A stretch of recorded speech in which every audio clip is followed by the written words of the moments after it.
সারিকা, আমার আগে থেকেই মনে হচ্ছিল যে ওই মেয়েটার প্রাণের সংশয় আছে। এই কথাটা আমার হালকাভাবে নেওয়া উচিত হয়নি, ওদের ভরসা করাই উচিত হয়নি।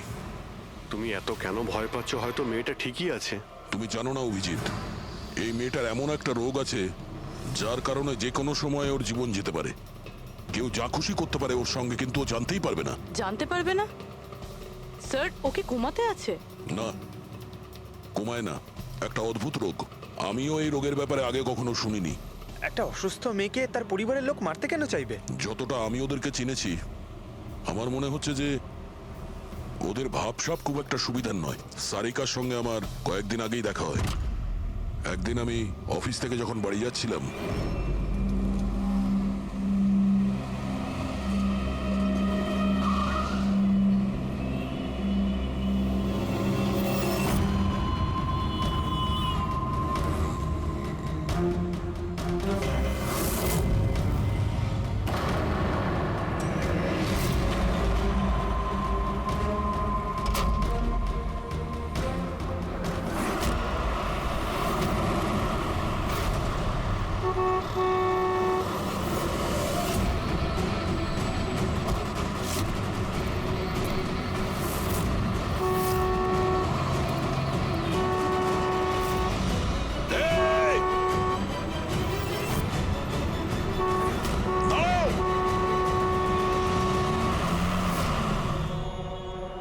কি করছিলে তুমি?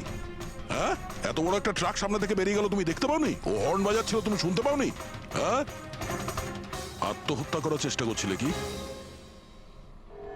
মনে হচ্ছে দেখতেও পায় না, শুনতেও পায় না। কিন্তু এই রাস্তায় একা কি করছে? কে কে আছে এখানে?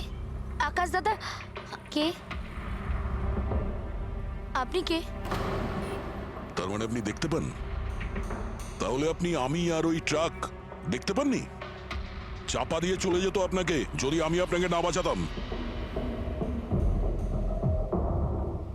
সরি, আমি সত্যি দেখতে পাইনি। সারিকা, সারিকা তুমি ঠিক আছো তো? সারিকা, তুমি একলা কোথায় চলে গেছিলে? তোমার যদি কিছু হয়ে যেত তাহলে? আমি আগেই বলেছিলাম আমরা প্রপার্টি দেখতে যাচ্ছি, ওকে সাথে করে নিয়ে যাওয়ার কোনো দরকারই ছিল না, কিন্তু আমার কথা কেউ শোনেই না। রজনী প্লিজ থামো তুমি। ইনি ঠিকই বলছেন, আমি নিজে দেখেছি। ওনার লেফট সাইড দিয়ে একটা ট্রাক আসছিল, উনি দেখতে পাননি। ও হর্ন বাজাচ্ছিল, শোনেনি। চাপা দিয়ে চলে যেত ট্রাক যদি আমি না থাকতাম। থ্যাংক ইউ দাদা, থ্যাংক ইউ ভেরি মাচ। হ্যাঁ দাদা, সত্যি ও ট্রাকের আবার শুনতেও পাইনি আর দেখতেও পাইনি। তার মানে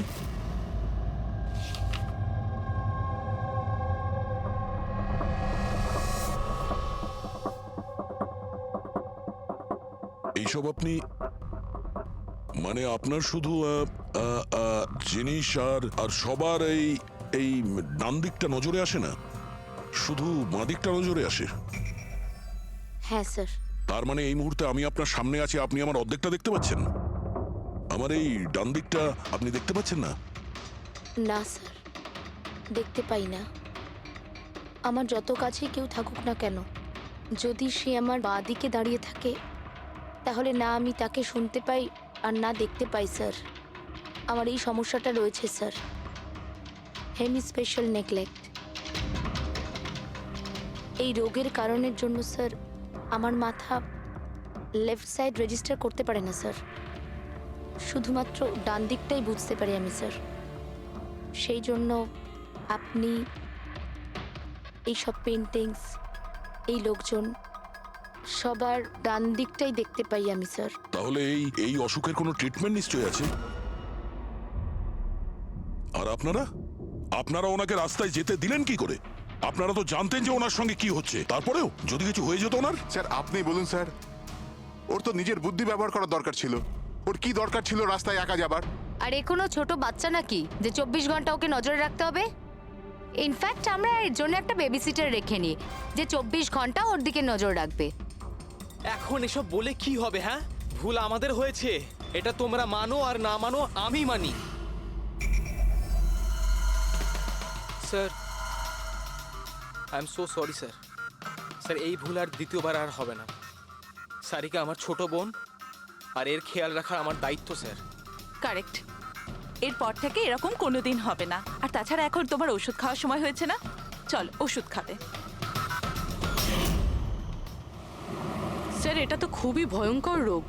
যদি কেউ ওর লেফট সাইডে সোজাসুজি অ্যাটাক করে তাও ও বুঝতে পারবে না। এক্স্যাক্টলি, এই ব্যাপারটাতেই আমার ভয়। এক তো এই অসুখ, তার উপরে কোটি টাকার সম্পত্তির একলা ওয়ারিশও। সারিকার মা বাবা একটা অ্যাক্সিডেন্টে মারা গেছে, সারিকা বেঁচে গেছে, কিন্তু ওর এই হেমি স্পেশাল নেকলেট অসুখ হয়ে গেছে। ওর আশেপাশেও দেখভাল করার জন্য তো অনেক লোক আছে, কিন্তু তার মধ্যে জানি না কতজন আছে যারা সৎভাবে ওর ওর ভালো চায়। এরকম কেন মনে হচ্ছে তোমার? অভিজিৎ, ওই উইল অনুযায়ী সারিকার পরে পুরো সম্পত্তি এই আত্মীয়দেরই পাওয়ার কথা। আর আমার প্রথম থেকেই এদেরকে খুব একটা ভালো লাগছে না। আর এই কিছুদিন আগে আমি ওর বার্থডে পার্টিতে গেছিলাম। চলো সারিকা, এবার কেকটা কাটো। দাদা আর 2 মিনিট ওয়েট করে যাই, দয়া স্যার হয়তো চলে আসবেন। আমি ওনাকেও ইনভাইট করেছি। অন্তত আমাদেরও বলতে পারতে। আরে কে কি বললো না ভাই? Oh I am so sorry, আসতে একটু দেরি হয়ে গেল। Many many happy returns of the day, happy birthday. I will take it, দাও। আপনি আপনাকে ঠিক চিনতে পারলাম না। আমি বলছি, এ হলো কৃতি। সারিকার মতো পেশেন্টদেরকে হ্যান্ডেল করার জন্য ইনি ট্রেনিং নিয়েছেন, আর আমি ইনাকে 24 ঘন্টা সারিকার সাথে থাকার জন্য অ্যাপয়েন্ট করেছি। আশা করি আপনি সারিকাকে নিয়ে আর চিন্তিত হবেন না। একদম। আর আমাদেরও মনে হয় যে কৃতি থাকলে সারিকা সেফ থাকবে। অ্যাবসলিউটলি। আমারই ভুল হয়েছে, শুধু আমার ভুল। আমার সারিকাকে ওদের ভরসায় ছাড়া উচিত হয়নি। আমার মেরে দিয়েছে হয়তো ওরা ওকে। বাড়ি এসে গেছে।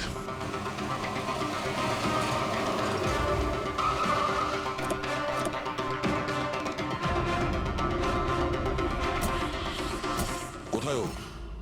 হ্যাঁ, কি করেছো তোমরা ওর সাথে? স্যার, আমরা তো জানি না কি হয়েছে। আমরা তো কিছুই করিনি স্যার। এক মিনিট, কি হয়েছে কি এখানে? স্যার, ড্রয়িং রুমের অবস্থা দেখে আমরা এতটাই ভয় পেয়ে গেছি যে আমরা ভিতরে যাইনি। আগে এটা বলো, সারিকা কোথায়? স্যার আমরা কিচ্ছু জানি না, আমরা কিচ্ছু দেখিনি। স্যার আমরা এইসব দেখে ঘাবড়ে গিয়েছিলাম আর সোজা আপনাকে ফোন করেছিলাম। ঠিক আছে, আমরা দেখে নিচ্ছি। পঙ্কজ, এদের সবার স্টেটমেন্ট রেকর্ড করো, আর কাউকে ভিতরে আসতে দেবে না।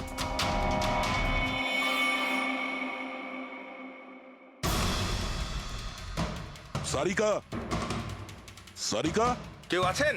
এখানে তো মনে হচ্ছে অনেক কিছুই হয়েছে। এত রক্ত তো কোনো একজনের হতেই পারে না।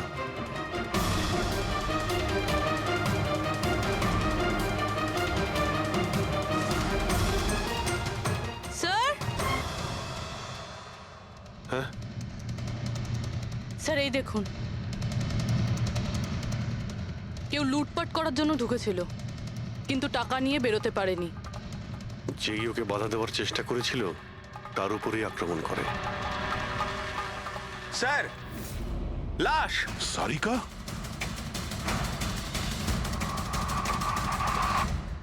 ও নো। মানালি তো এরপর থেকে এরকম কোনোদিন হবে না। আর তাছাড়া এখন তোমার ওষুধ খাওয়ার সময় হয়েছে না? সারিকার ছোট বৌদি, জয়ন্তর স্ত্রী। তাহলে ও কোথায় আছে?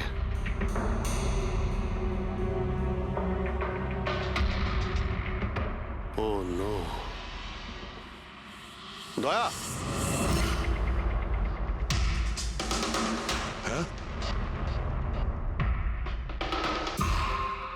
এ হলো কৃতি। সারিকার মতো পেশেন্টদেরকে হ্যান্ডেল করার জন্য ইনি ট্রেনিং নিয়েছেন। এটা তো কৃতি। তুমি চেনো? হ্যাঁ, কৃতি স্যার, পালস চলছে, এখনো বেঁচে আছে। এ সারিকার রুমের বাইরে? সারিকা, সারিকা। ফ্রেডি, এক্ষুনি অ্যাম্বুলেন্সের ব্যবস্থা করো, একে হসপিটালে পাঠাতে হবে।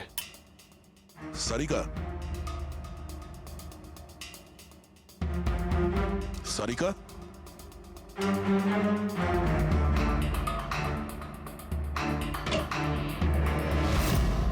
সারিকা, সারিকা, অভিজিৎ। না না না না না, কিছু নেই, কিছু নেই। Relax, আমরা relax. সিআইডি থেকে। এসো, রিল্যাক্স, বাইরে রিল্যাক্স, এসো, বাইরে এসো, বাইরে এসো। রবি, এসো। সামনে। তুমি ঠিক আছো তো? বসো, এখানে বসো। থ্যাংক গড, একে পাওয়া গেছে। ঠিক আছো?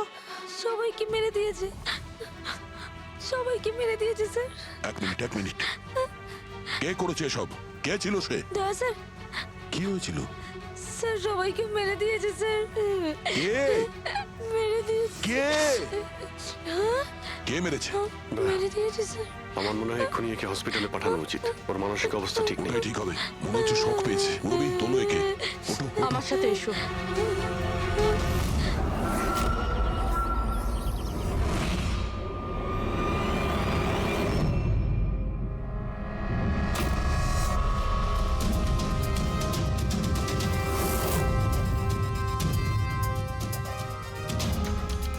স্যার আপনি আমাকে ঘরে কেন যেতে দিচ্ছেন না? আমার বউ খুন হয়েছে। স্যার প্লিজ আমি একবার দেখতে চাই, শুধু একবার। মিস্টার জয়ন্ত, আপনার স্ত্রীর খুন হওয়ার জন্য আমরা খুব দুঃখিত, কিন্তু আমরা আপনাদেরকে ভেতরে যেতে দিতে পারি না। 3 জনের উপর হামলা হয়েছে, একজন মারা গেছে, একজন আহত, আর একজন শক পেয়েছে। আর আপনারা বলছেন যে আপনারা কিছুই জানেন না। হ্যাঁ, সত্যি আমরা কিচ্ছু জানি না স্যার। ইনফ্যাক্ট আমরা এখানে কেউ ছিলামই না স্যার। আমরা সবাই নিউ বোম্বেতে ছিলাম একটা পার্টিতে। কোন পার্টি? স্যার একটা ফ্রেন্ডের রিসেপশনের পার্টি। তো আপনারা সবাই ওখানে গিয়েছিলেন তো? মানালি। ও বাড়িতে কেন ছিল? স্যার মানালি আমাদের সঙ্গে গিয়েছিল। বাড়িতে শুধু সারিকা আর প্রীতি ছিল, কারণ স্যার সারিকার শরীর খারাপ ছিল। কিন্তু স্যার এই পার্টি থেকে হঠাৎ মানালি কি করে হারিয়ে গেল আমরা কিচ্ছু জানি না স্যার। স্যার, হ্যাঁ পূরবী। স্যার এই দেখুন, এর নখে এবং এর বডিতে অনেক গুঁড়ো চুল পাওয়া গেছে। স্যার এই কাঁচের টুকরোগুলো দেখুন, বেশ মোটা, মনে হচ্ছে কারো চশমার কাজ।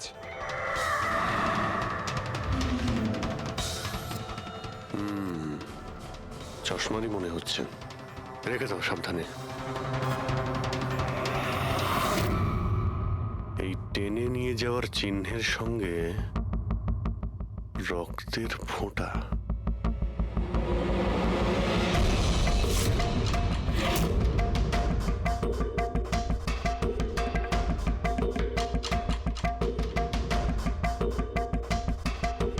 এখানে এতটা রক্ত, মানে এখানে এসে দাঁড়ায় আর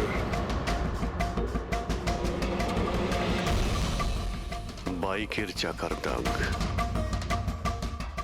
কেউ আহত অবস্থায় এখানে আসে আর বাইকে উঠে এখান থেকে বেরিয়ে যায়। আচ্ছা একটা কথা বলুন তো, আপনাদের মধ্যে বাইক কার কাছে আছে? বাইক? না স্যার বাইক তো কারুর কাছে নেই। আমাদের সবার কাছে নিজের পার্সোনাল গাড়ি আছে স্যার। এই বাড়িতে টোটাল 5টা কার আছে স্যার। কিন্তু অভিজিৎ, এটা কেন জিজ্ঞাসা করছো? কারণ কেউ খুবই আহত অবস্থায় বাইকে উঠে এখান থেকে চলে গেছে, আর আমার পুরো বিশ্বাস যে খুনি সেই। আই থিঙ্ক এর জবাব সারিকাই দিতে পারবে। ওর জ্ঞানটা একবার ফিরে আসুক। বাই দ্য ওয়ে, আপনাদের মধ্যে কি কারো চোট বা আঘাত লেগেছিল? আঘাত আমাদের? স্যার আপনার কথার মানে কি? আমাদের কেন চোট লাগবে? আপনারা আমাদেরকে সন্দেহ করছেন? যতক্ষণ এই কেসটা সলভ না হবে আমরা সবার উপরেই সন্দেহ করব। আর আপনারা যদি আমাদের সঙ্গে সহযোগিতা না করেন তাহলে আমাদের সন্দেহ আরো বেড়ে যাবে। হ্যাঁ, তাই প্লিজ কোঅপারেট।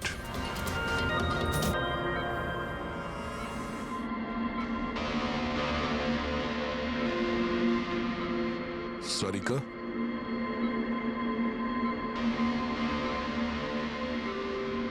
আচ্ছা তুমি কি ঠিক আছো? অভিজিৎ, সারিকা, দয়া স্যার। তুমি ঠিক আছো? স্যার মানালি বৌদি আর কৃতি স্যার। কৃতি ঠিক আছে, কিন্তু মানালি মারা গেছে। সামলে কৃতি।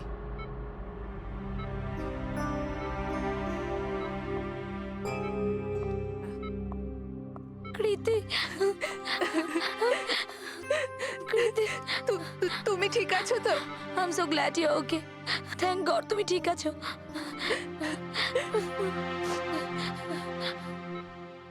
আচ্ছা কাল এক্স্যাক্টলি কি হয়েছিল তুমি বলতে পারবে?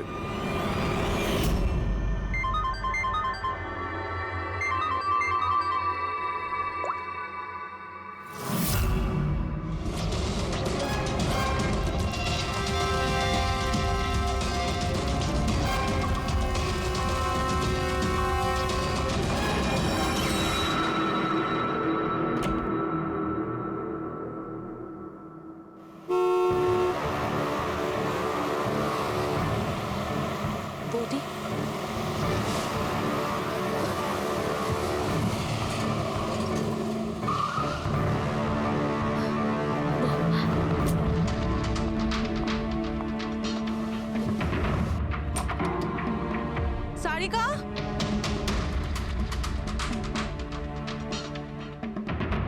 সারিকা সারিকা কোথায় তুমি? বৌদি, সারিকা সারিকা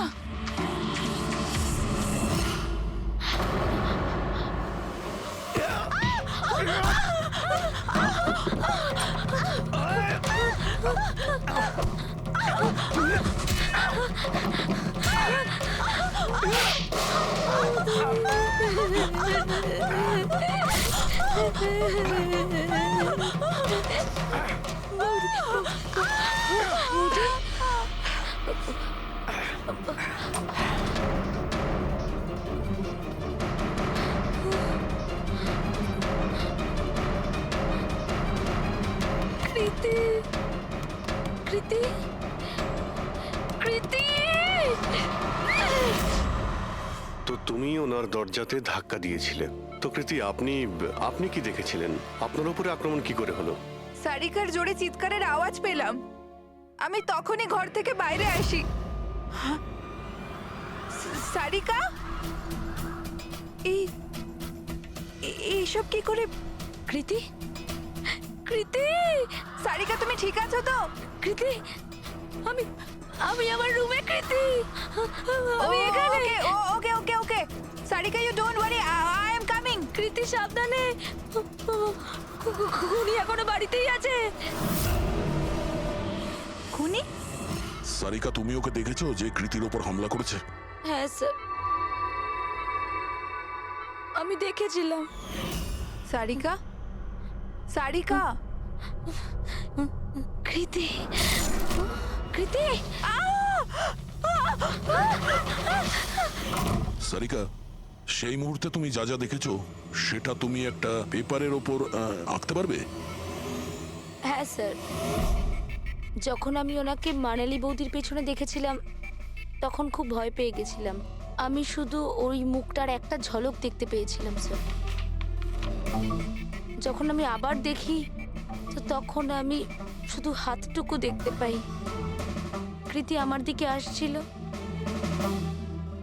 আর তারপর পিছন থেকে হাত এলো, ওই হাতটা ওর ওপর হামলা করলো। লোকটা রেনকোট পরেছিল আর গ্লাভস আর একটা বড় চকমকি ঘড়ি, এই যে একেবারে সেরকমই হুবহু যেমনটা আমি দেখতে পেয়েছিলাম।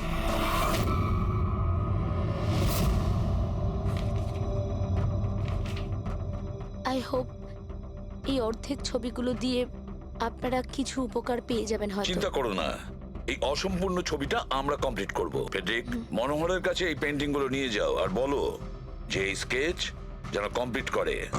Sarika, thank you so much. আপনি যেতে পারেন, টায়ার্ড হয়ে গেছেন হয়তো। চলো সারিকা।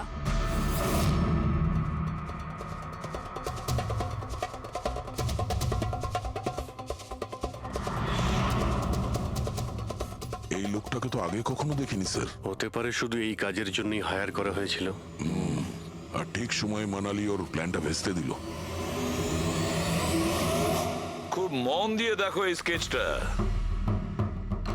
এটা সেই লোকটার ছবি যে মানালিকে খুন করেছিল। আপনারা কি একে কোনোদিন দেখেছেন? আমি তো বুঝতেই পারছি না আমাদের কেন সন্দেহ করা হচ্ছে। এক্স্যাক্টলি, আমরা সবাই সারিকার আপনজন, আর আজ আমরা বিজনেসের সব কাজ ছেড়ে এখানে এসেছি শুধুমাত্র সারিকার জন্য। আর আপনাদের মনে হচ্ছে আমরা ওকে মারতে চাইছি? স্যার যে মারা গেছে ও আমার বউ স্যার, আর সারিকা আমার বোনের মতো। স্যার, আমি যখন খুব ছোট ছিলাম আমার বাবা মা মারা গিয়েছিল। সারিকার বাবা মাই আমাকে আদর যত্ন করে বড় করে তুলেছে। আমি আজ যা কিছু হয়েছি ওনাদের দুজনের জন্যই হয়েছি। আর স্যার, আমি সারিকাকে আমার নিজের প্রাণের চেয়েও বেশি ভালোবাসি। এক্স্যাক্টলি, এক তো আমরা ওর জন্য নার্স রাখলাম আর আপনারা সবাই আমাদেরকেই সন্দেহ করছেন। হ্যাঁ, সন্দেহ করছি তোমাদের সবাইকে। আমি নিজের চোখে দেখেছি কতটা ভালোবাসো তোমরা ওকে। আপনারা সবাই ভালোভাবেই জানেন যদি ওই বেচারির কিছু হয় তাহলে ওর কয়েকশো কোটি টাকার সম্পত্তির তোমাদের সবার মধ্যে ভাগ হবে। ওকে বাড়িতে রেখে তোমরা সবাই পার্টিতে গিয়েছিলে। ওখানে মালিনী কোনো কথা শুনেছিল যে কোনো খুনি ওকে মারতে চলেছে। মালিনী কাউকে কিছু না বলেই নিজে ওকে সাবধান করে আর চলে যায় সেখানে যেখানে খুনি মানালিকে মেরে ফেলে। আর যদিও পার্টিতে এই কথাটা শুনে থাকে, তাহলে আপনাদের মধ্যে কেউ হবে? কেউ না? ঠিক আছে, তোমরা এখন যেতে পারো, কিন্তু একটা কথা ভালো করে মনে রাখবে, আমাদের কড়া নজর থাকবে তোমাদের উপরে। অভিজিৎ, দয়া, ও বলছিল মানালি ওকে ফোন করেছিল যে মানালি পুলিশ নিয়ে ওর বাড়িতে পৌঁছচ্ছে। এক্স্যাক্টলি স্যার, কিন্তু ও না আমাদের সঙ্গে কন্ট্যাক্ট করেছে না পুলিশের সঙ্গে।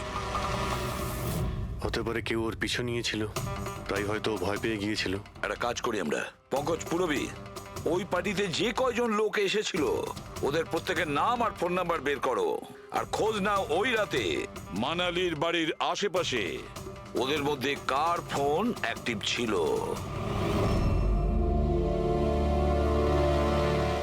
স্যার, হ্যাঁ স্যার, ওই রাতে ওখানে 250 লোক ছিল, কিন্তু স্যার একজন হচ্ছে ঈশান। ওই রাত্রেও পার্টিতে ছিল, আর ওখান থেকে ও সারিকার বাড়ির দিকে গেল যখন মানালি পার্টি ছেড়ে গেল। আর ফোন ওখানেই বন্ধ হয়ে যায় ওদের বাড়িতে। স্যার, আর একটা আজব ঘটনা ঘটেছে। মানালি সেই রাতে ওই বাড়িতে ফোন করেইনি, বরং সেখান থেকে ব্যান্ড্রায় গিয়েছিল, কোয়াড্রাম, আর তারপর থেকেই ফোনটা সুইচড অফ। মানালির সেলফোন তোর কাছেই ছিল ওই ক্রাইম সিনে?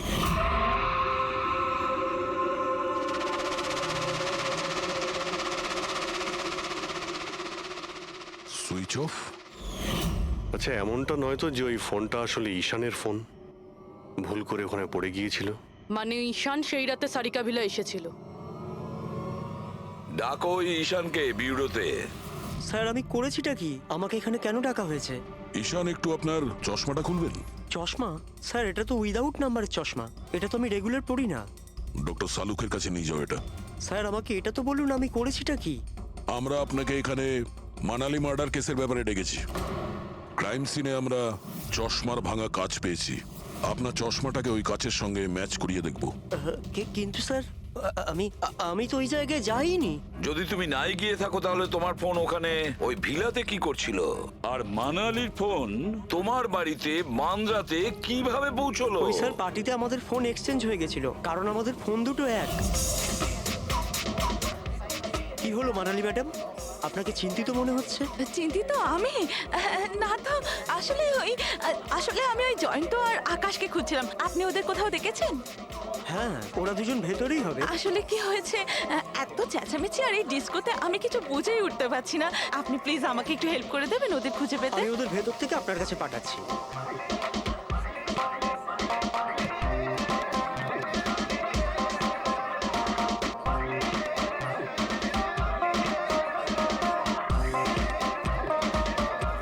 মানালি,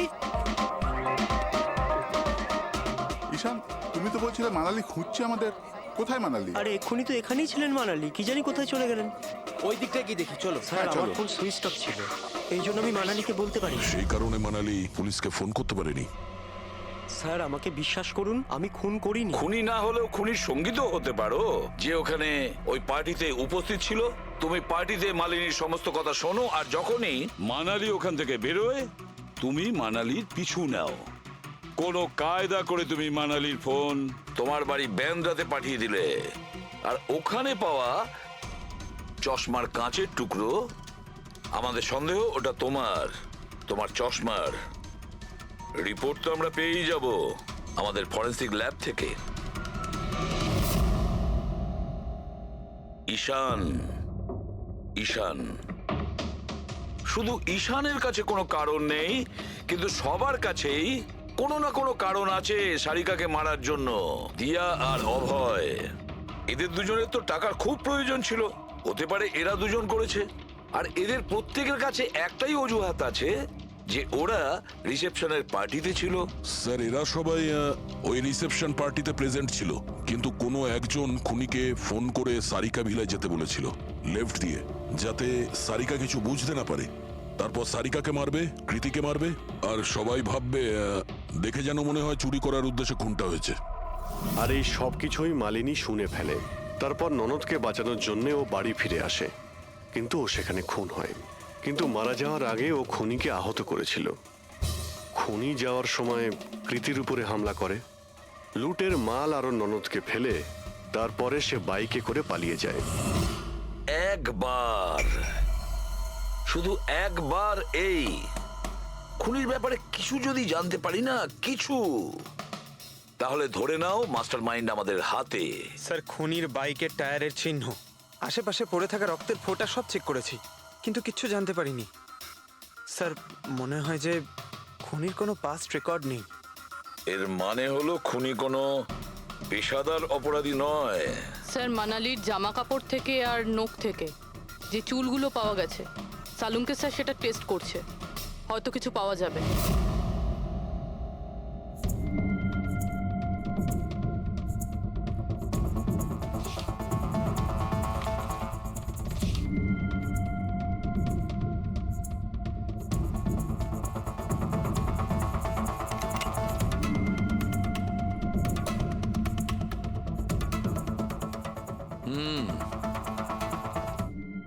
আমার আন্দাজ একদম ঠিক ছিল। এবার শুধু ডিএনএ রিপোর্টটা দরকার। হ্যাঁ সালুকে বস, হ্যাঁ, একটা কথা ঠিক যে ঈশান খুনি নয়, কারণ ক্রাইম স্পট থেকে এই যে চশমার লেন্সের ভাঙা টুকরো পাওয়া গেছে, এইগুলো ঈশানের চশমার সঙ্গে ম্যাচ করছে না। এক তো ঈশানের চশমার পাওয়ার 0, আর দ্বিতীয়ত ঈশানের যে চশমাটা তার লেন্সগুলো একদম নর্মাল, কিন্তু এই লেন্সটা ফটোক্রোম্যাটিক, মানে রোদের সঙ্গে রং পাল্টায়। আচ্ছা, ওই যে রক্ত পাওয়া গিয়েছিল ওই বাইকে টায়ারের মার্কের কাছে, সেটা কি খুনির রক্ত? হ্যাঁ, ওই রক্তটা খুনিরই, যার বয়স 25 থেকে 30 বছরের মধ্যে। আর মানালির নখে যে চুলটা পাওয়া গেছে ওটা নিশ্চয়ই খুনির। আসলে বস, হাতাহাতি করবার সময় চুল গোড়া থেকে উপড়ে আসে, অথচ এই যে চুলটা, এটা উপড়ে আসেনি, কাটা হয়েছে। আর এইটা দেখো স্ক্রিনে, যতগুলো চুল আছে সব আলাদা আলাদা রকমের। কোনো চুল সিধে, কোনোটা কোঁকড়ানো, আর ওগুলো রং দেখো, প্রত্যেকটা চুলের রং আলাদা, কোনোটা কালো, কোনোটা ব্রাউন, কোনোটা ডার্ক ব্রাউন, আর ওই গোল্ডেনও আছে। এই চুলগুলো একটা লোকের হতেই পারে না। আলাদা আলাদা লোকের চুল? হ্যাঁ দয়া, এই চুল থেকে আমরা বিভিন্ন ধরনের কেমিক্যাল পেয়েছি, যেমন হচ্ছে কেরাটিন, ফিফটাইন, আরো অনেক কিছু। আমার মনে হচ্ছে না যে এই চুলগুলো কোনো একজন লোকের মাথার চুল। Hello, oh good, very good, thank you very much, good news, bye. DNA টেস্টের রিপোর্ট, এই রিপোর্ট এই বিষয়টা কনফার্ম করছে যে এই যে চুলগুলো সেগুলো কোনো একজন ব্যক্তির চুল নয়। যে লোকটার ড্রেসের ওপর আলাদা আলাদা চুল আছে, আলাদা আলাদা লোকের কাটা চুল, সেই লোক কোনো বড় সেলুনে কাজ করে, হেয়ার স্টাইলিস্টের।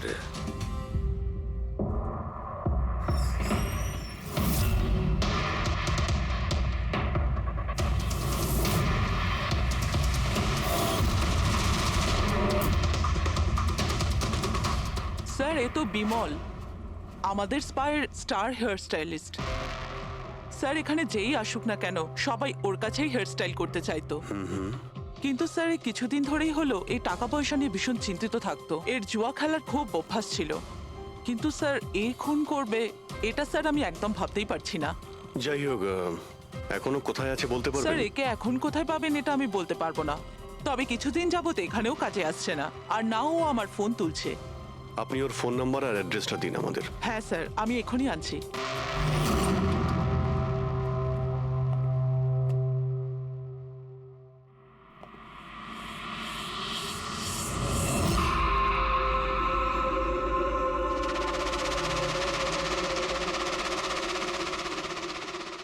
ও নো, এ তো গেছে। বিষ খেয়েছে। এখানে আঘাত লেগেছে, আর এই কাঁধেও নখের চিহ্ন। মানে এই হলো সেই যে মানালিকে খুন করেছে। দেখো কিছু পাওয়া যায় কিনা।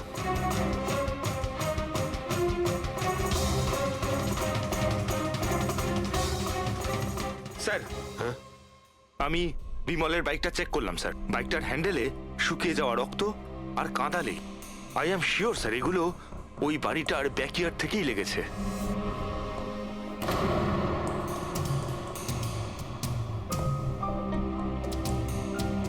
স্যার স্যার এই ভেঙে যাওয়া চশমা আর এই রেনকোট পেয়েছি। রেনকোটে রক্ত লেগে আছে।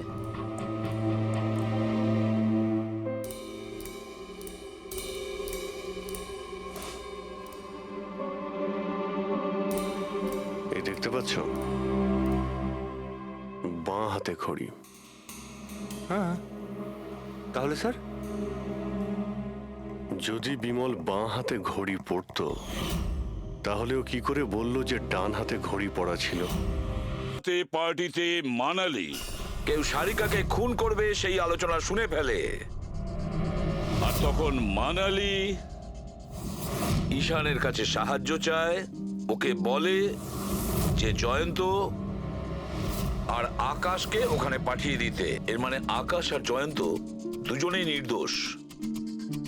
বাকি রইল এই তিনজন, রজনী, অভয় আর দিয়া। ওই খুনের মাস্টারমাইন্ড এই তিনজনের মধ্যেই কেউ হবে। আচ্ছা স্যার, ওই কলের অন্যদিকে কে ছিল? স্যার ওই বিমল হতে পারে। না স্যার, আমি বিমলের ফোন রেকর্ড চেক করেছি। ওই রাত্রে ওদের মধ্যে কেউই বিমলকে ফোন করেনি। তাহলে অপর প্রান্তে কে ছিল সেদিন? ল্যান্ডলাইন?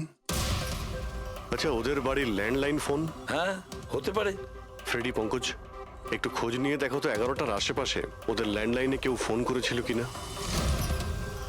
ওই মেয়েটার কথা অনুযায়ী খুনির ডান হাতে ঘড়ি পড়েছিল, যেখানে বিমল বাঁ হাতে ঘড়ি পড়েছিল। আরও এটাও বলেছিল যে খুনি যে রেনকোট পরেছিল সেটা ব্লু কালারের ছিল, কিন্তু আমরা বিমলের বাড়ি থেকে যে রেনকোট পেয়েছি সেটা কালো ছিল। হতে পারে সারিকা কিছু ভুল করেছিল, ঠিকমতো দেখতে পাইনি ও। স্যার স্যার ওই রাতে 11:30টার সময় ওই বাড়িতে কেউ ফোন করেছিল। কে ফোন করেছিল? আপনারা সত্যি বলছেন এই সব কিছুর পেছনে আমার নিজের লোকের হাত আছে? একটু অপেক্ষা করুন, সব জানতে পারবেন। স্যার, আপনারা আবার কেন খোঁজ খবর নিচ্ছেন? একবার তো খোঁজ খবর নিয়েছেন। সেদিন প্রমাণ একত্রিত করার জন্য আর আজ কেস ক্লোজ করার জন্য। আপনি একটু অপেক্ষা করুন, এখনই সবকিছু জানতে পেরে যাবেন। স্যার, পেয়ে গেছি। কিন্তু এটা তো সেই রেনকোটটাই যেটা ওই খুনি পড়েছিল। এখানে কি করে এলো?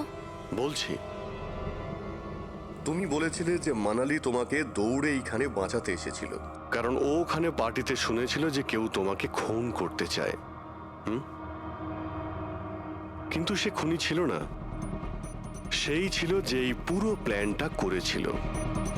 আর যার সঙ্গে ওর ফোনে কথা হয় সেও কিন্তু খুনি নয়, অন্য কেউ ছিল। সেই সময় এই বাড়িতেই সে তোমার সঙ্গে উপস্থিত ছিল। বাড়িতে? ওই সময় আমার সাথে কৃতি, কারেক্ট? এটা পুরো প্ল্যান ছিল। খুনি কাজ ভেঙে বাড়ির ভেতরে ঢোকে, কিন্তু গন্ডগোল তখন হলো যখন ও মানালিকে মারলো সারিকা ভেবে। মানালি তো মারা গেল, কিন্তু মরার আগে ও খুনিকে এতটাই আহত করে দিয়েছিল যে খুনি এখানে সারিকাকে মারার জন্য দাঁড়ায়নি, পালিয়ে গেছে। Sir sir, 1 minute. যদি খুনি পালিয়ে গেল তাহলে কৃতিকে কে মারলো? কারণ সারিকা নিজের চোখে কৃতির উপর হামলা হতে দেখেছে। হ্যাঁ, আমি দেখেছিলাম। ওই হাতটা এলো আর ও কৃতির উপর হামলা করেছিল। হামলা তো হয়েছে, কিন্তু করলোটা কে?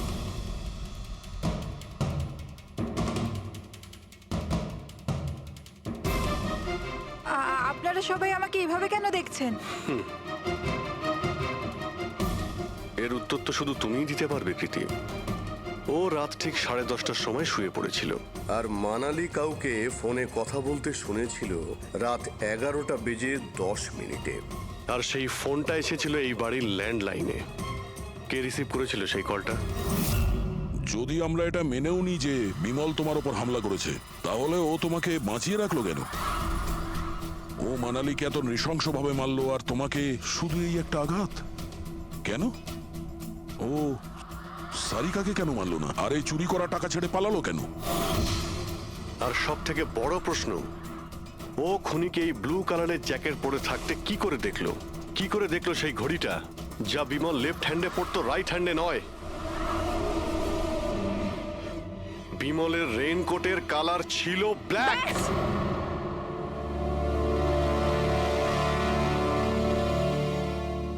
ঠিক চিনেছেন আপনারা। ওই হামলা আমি নিজেই করেছিলাম।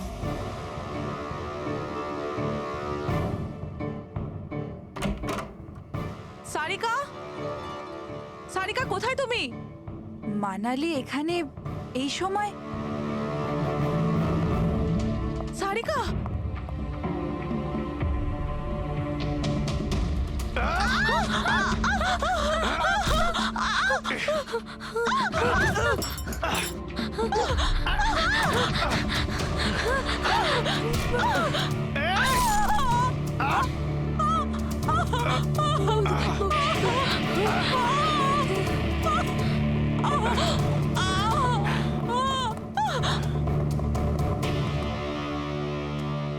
কৃতি,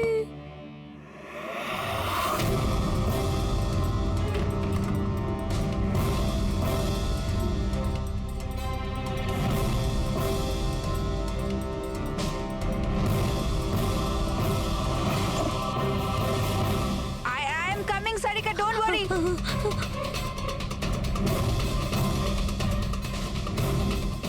কৃতি, কারণ আমি চাইনি কেউ আমার উপর সন্দেহ করুক। আর তুমি যখন এত কিছু বলেই দিলে তখন ওই মাস্টার মাইন্ডের নামটাও বলে দাও। হ্যাঁ, আর তুমি যদি বলো ওর নামটা আমি বলে দিই, যে মানালিকে মেরেছে আর সারিকাকে মারতে পারতো। কি রজনী দেবী, আপনি জানেন আমরা কার কথা বলছি? রজনী, তুমি? হ্যালো, কিলার শার্প 11:30টায় পৌঁছে যাবে। সারিকার খেলা শেষ, যে কোনো মূল্যে করতেই হবে। ওই আমার বাকি টাকাটা? তুমি তোমার পয়সা পেয়ে যাবে। ওকে।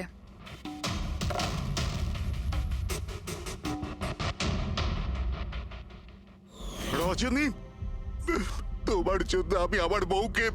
আমার পয়সার দরকার ছিল। সারিকার বেবি সিটিং করতে করতে আমি হাঁপিয়ে উঠেছিলাম। আর এইসব তোমার জন্য হয়েছে আকাশ।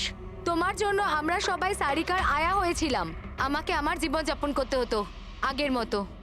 এই জন্য আমি প্ল্যান করেছিলাম আর কৃতিকে বাড়িতে নিয়ে এসেছিলাম। পার্টিতে যাওয়াও আগে থেকেই ঠিক ছিল, যাতে আমি সময় পাই প্ল্যান করার। সব ঠিক চলছিল, শুধু বিমলের ব্যাপারে একটু ভুল হয়ে গেল। না হলে... এত কিছু হয়ে যাওয়ার পরেও দেখছি তোমার কোনো অনুতাপ নেই, বরং নিজের প্ল্যান নিয়ে গর্ব করছো। তুমি অনেক সময় পাবে নিজের প্ল্যানের ভুল ত্রুটি ধরার, কারণ তোমার এই বাকি জীবন এবার তোমাকে জেলের মধ্যে বসেই কাটাতে হবে।